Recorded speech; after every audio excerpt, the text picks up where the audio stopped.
সামনে যে নির্বাচন আসতেছে, এই নির্বাচনে যদি জামায়াত যদি ক্ষমতায় আসে, তাহলে আলেমরা কখনো দাঁড়াতে পারবে না।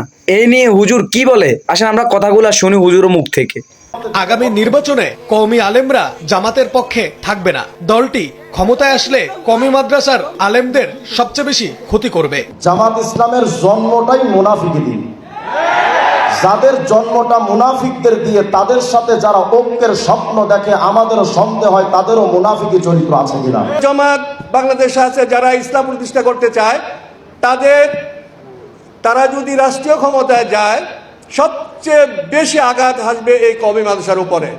আবুল আলা মওদুদীর ইসলাম মদিনার ইসলাম নয়, এই জন্য বলো ধোঁকাবাজি জীবনে করছো আর সামনে করো না, আর করতে গেল এই মাটিতে তোমাদের ঠাঁই নাই।